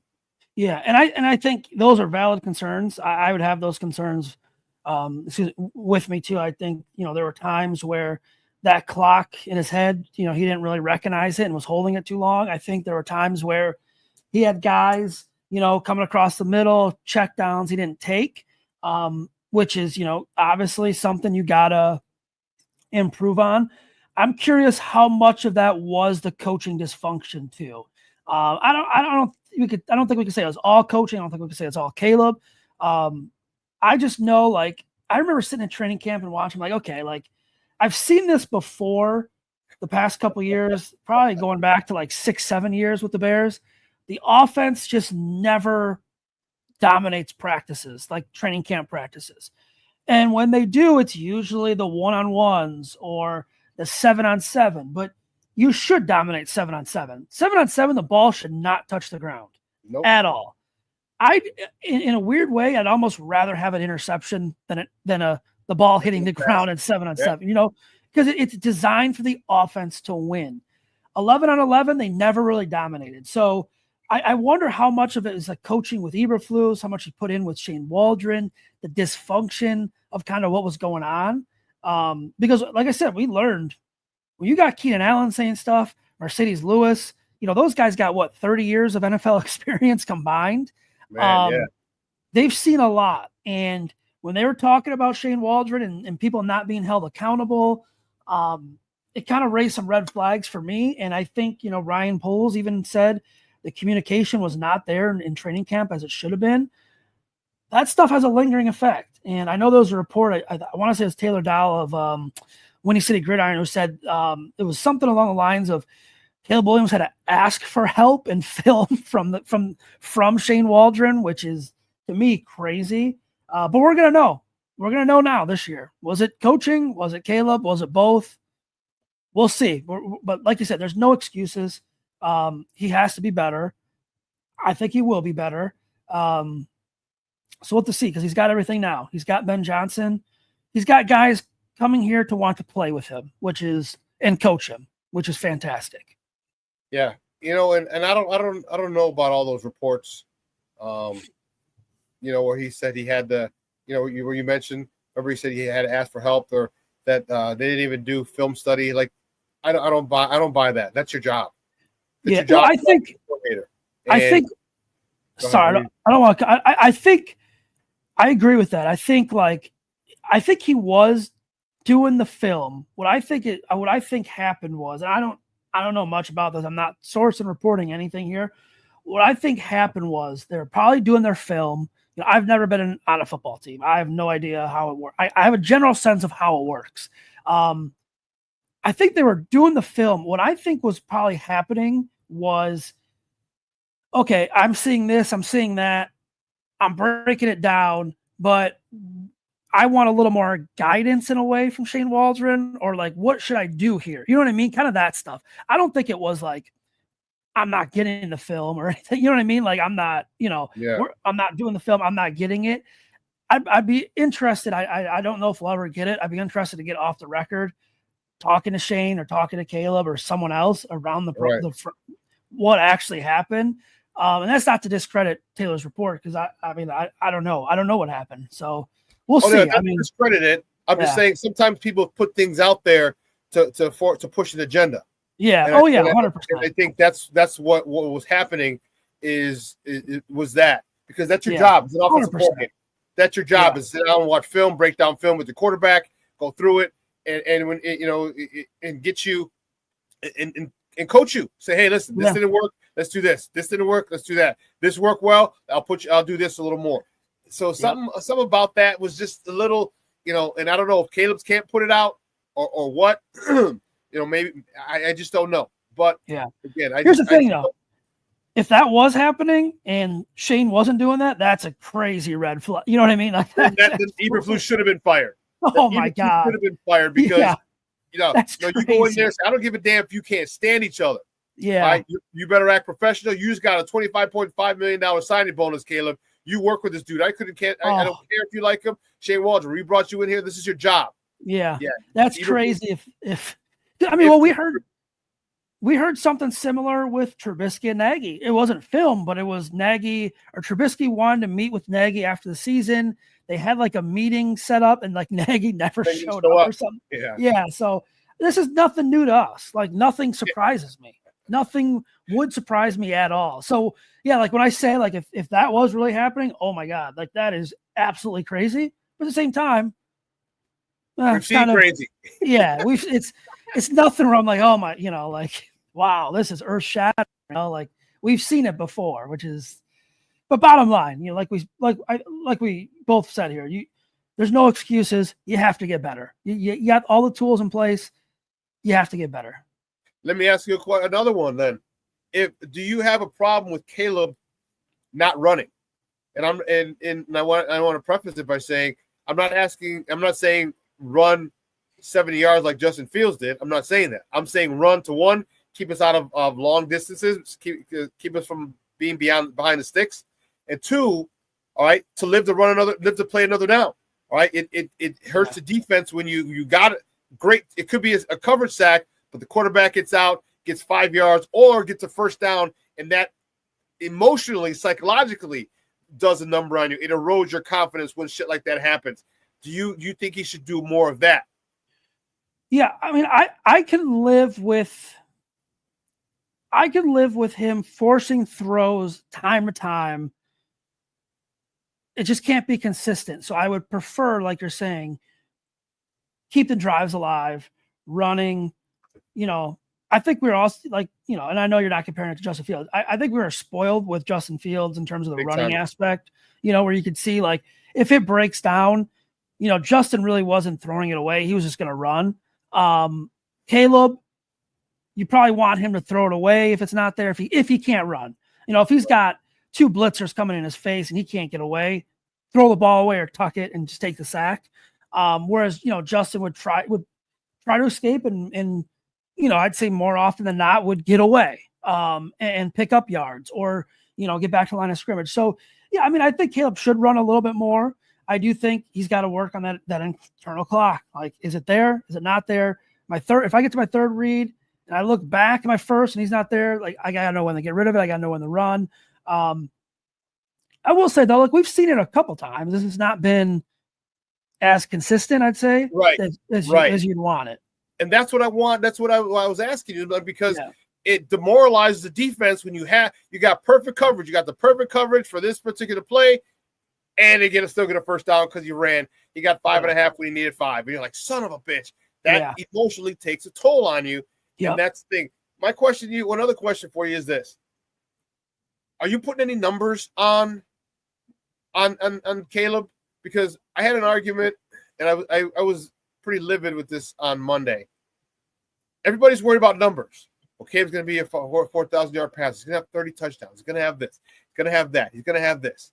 And I said, I couldn't give a rat's ass if Caleb hits 4,000 yards. I said, and I asked a friend of mine, I said, he and I had this discussion. He's a big Caleb guy. I said, let me ask you a question.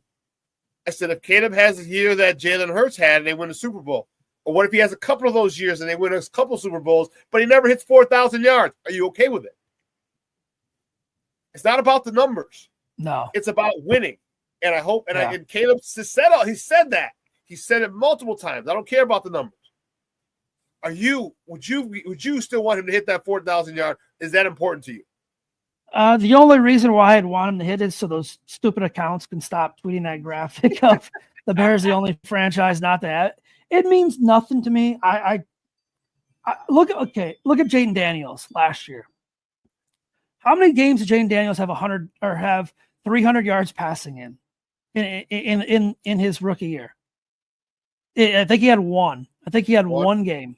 And you know what game that was? Us? Yeah, it was the Bears on the Hail Mary at the end. Oh, the Hail Mary, yeah. That's how he got the 300 passing yards.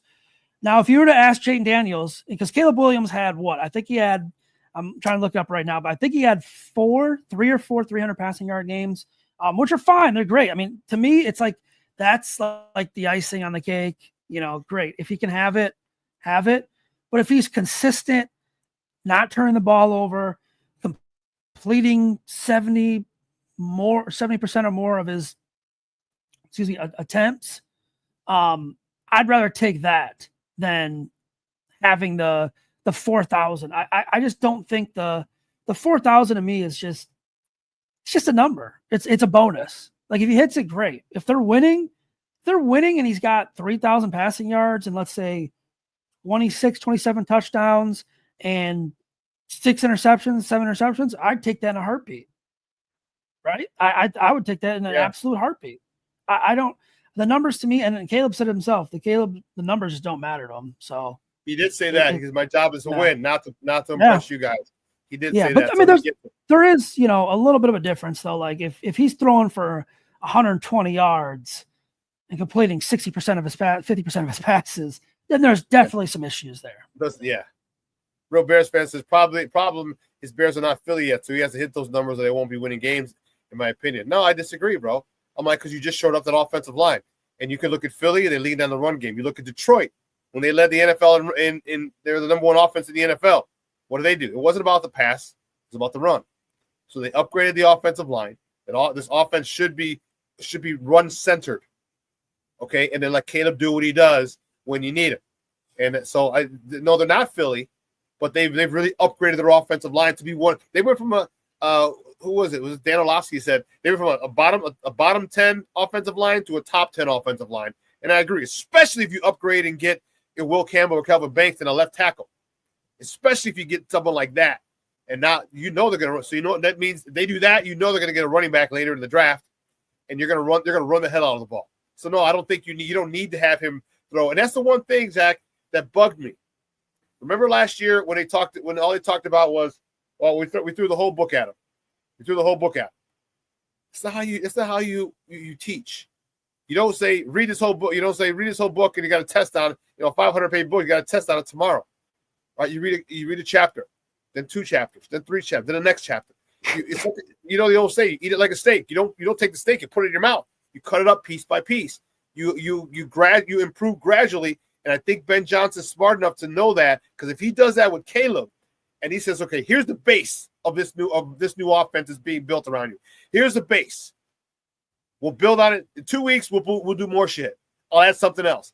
In 3 weeks, I'm going to add another formation. In 4 weeks, I'm going to add this. Because don't forget, they get the extra week because they got a new coaching staff. Yeah. So if he does that, then this should be really really fun, because you give it to him in digestible pieces where he doesn't have to remember the whole freaking offense or to failure. It's little by little by little.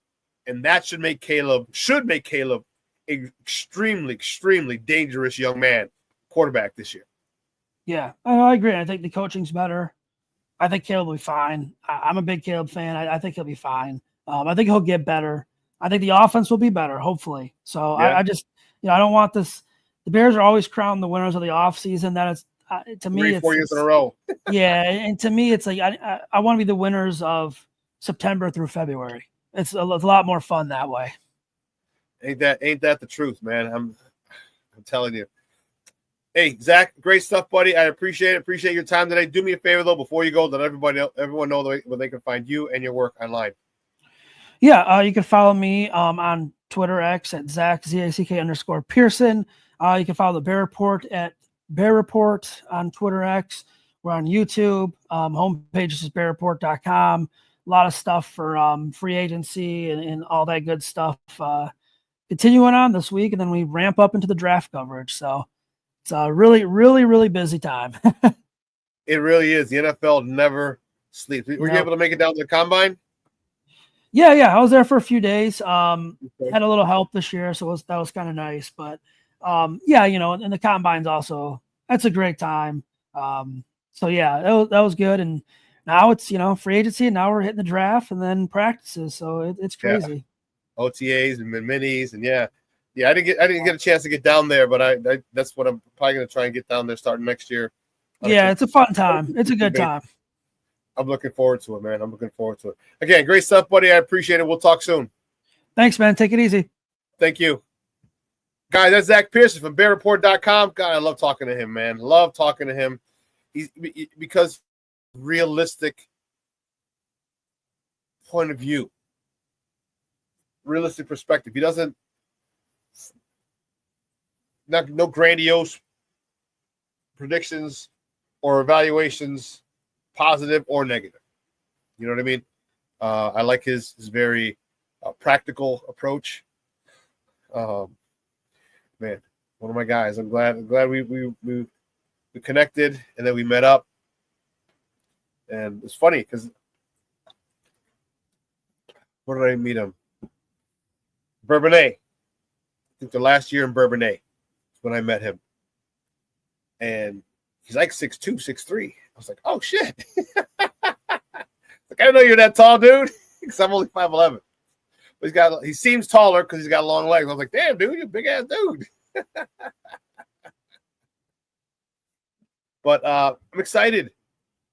About, and you should be too, Remember I told you, stay present.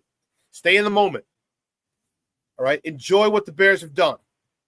All right? Let's not worry about, the Bears are the winner of the offseason. Don't worry. Enjoy what they've done. Why does everything have to have a name or a label? Because people fishing for clicks. Okay? No, the Bears, here's the crazy part. Here's the crazy part. The Bears did what they were supposed to do to help themselves.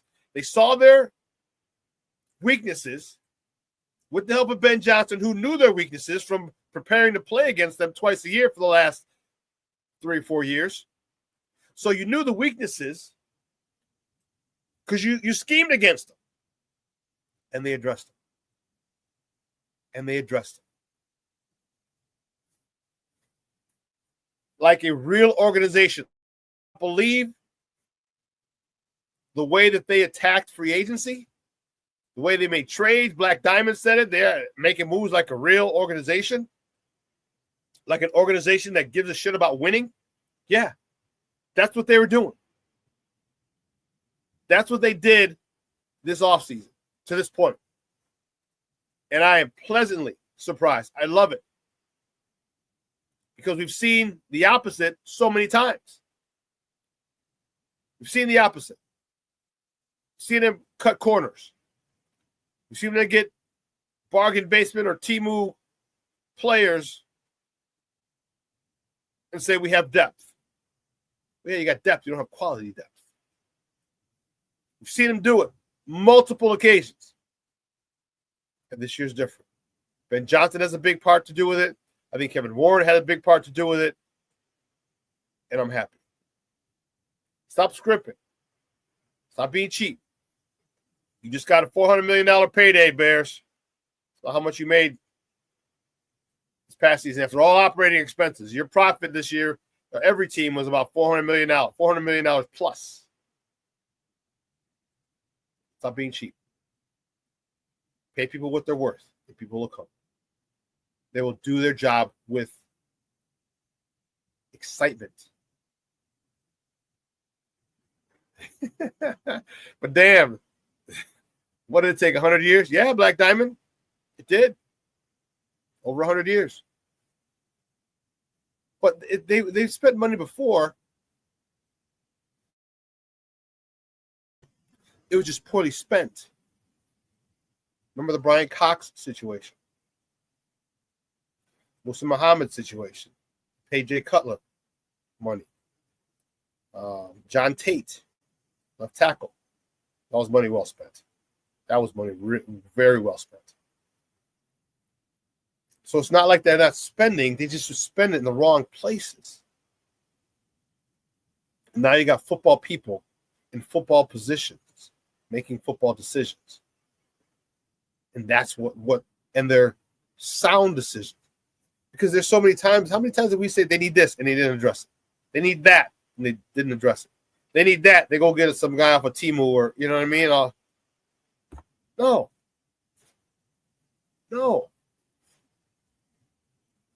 Go get guys who can help you win. And this is what the Bears are doing. So I'm excited about what's happened to this point.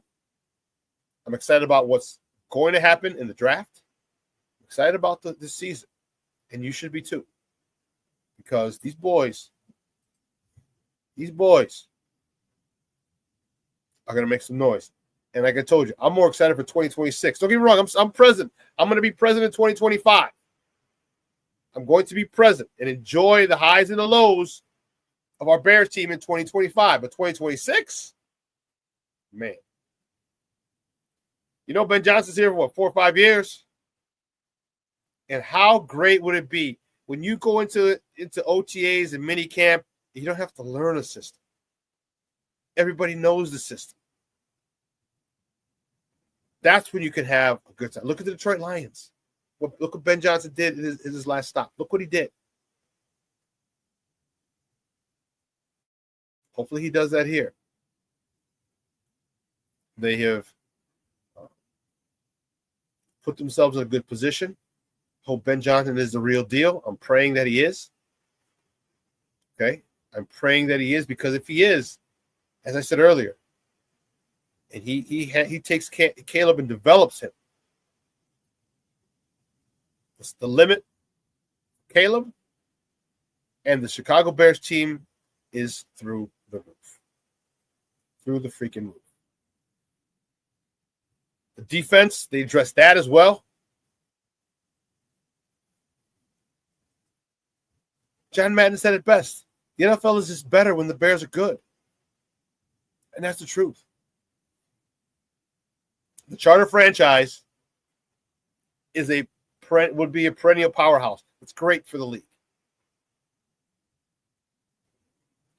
So I'm anxious to see these guys get on the field together. All right, when OTAs start, I'm talking the offensive line. I'm anxious to see those guys. I'm anxious to see Caleb behind that offensive line. And I'm anxious to see Grady Jarrett trying to get to Caleb at practice. I want to see it. All right, we got a stud 3-tech. We got 2 highly paid guards. You talk about iron sharpening iron.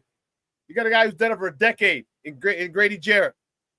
Now we got some youngsters. You're gonna have to stop Grady Jarrett because there's a whole bunch of other people in the NFL who can attack who can attack on defense like Grady Jarrett. So if you practice against him and you're able to hold him, that's a good sign. That's a great sign. So they're gonna have some battles in practice. All right, Tooney, KG Vet, Josh Jackson, Jonah Jackson. They're gonna have their work. They're gonna have the work cut out for them in practice every day. And to me, that's what excites me. Iron sharpening iron. Because if you don't think Grady Jarrett is going to make those guys better, you're nuts. You are nuts. Having to go up against this guy every single day. And that's where they get better. That's where they start to dominate. That's where they start to feel themselves and they get to gel. Because you're going to have every team's going to have a guy. Hell, Jonathan Allen just went up to Minnesota. All right, we got to face him twice a year. So we got to make sure that we can handle a stud defensive tackle. We got to make sure we can handle that.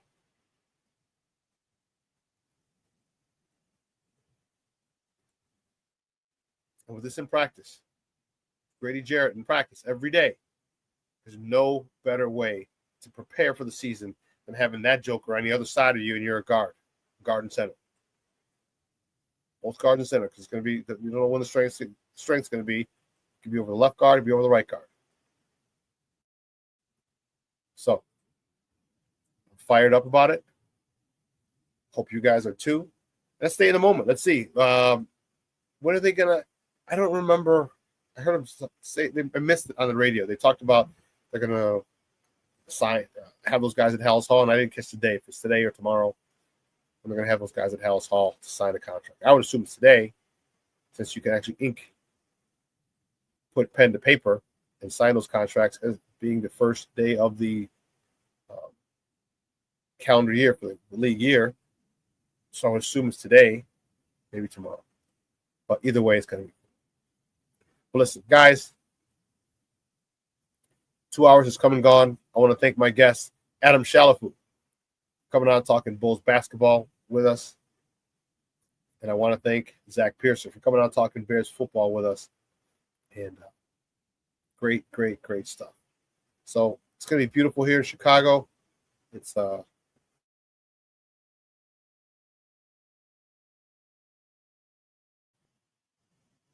to be a high of what, 40, 50 something? Low 50s? Let me see. It's going to be 60 today. High of 60, 59 out here in Oregon. Okay. It's going to be high of 60. Beautiful day. Do me a favor. I say it all the time, and you probably hear it all the time, so it's kind of like white noise. But do me a favor and today, make a point. Send a text or a voice memo. You text it over. Someone, one of your people, one of your family members, one of your friends that you haven't talked to in a while. Just say, hey, man, or hey, girl. Just checking in. Haven't talked in a while.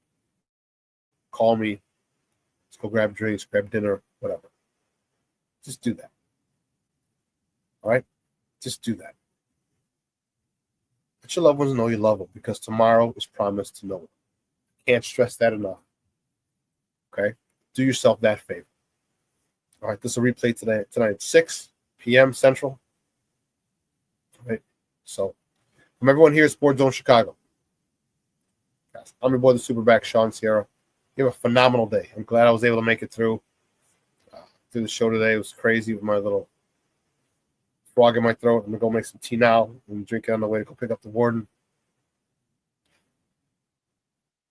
You guys have a wonderful day. I'll see you on Friday. I got Alex Shapiro from Chicago Sports Network. He's coming on Friday. I'm working on one more guest, so he'll be here on Friday. We talked to him yesterday, and we solidified it. So we'll be able to talk to Alex on Friday, in addition to probably a Cub guy, so that's when we're talking Cubs. Since they'll be playing in Tokyo. Okay. So again, for everyone here at Sports Zone Chicago, I'm your boy, the SuperBack, Shawn Sierra. I want to say thank you. I appreciate it. Truly do appreciate the love and the support you guys give me. Hit the like button, smash it, tell your friends, tag some people. Let them know it's one of the best Chicago sports podcasts out there. All right? Your boy, the SuperBack.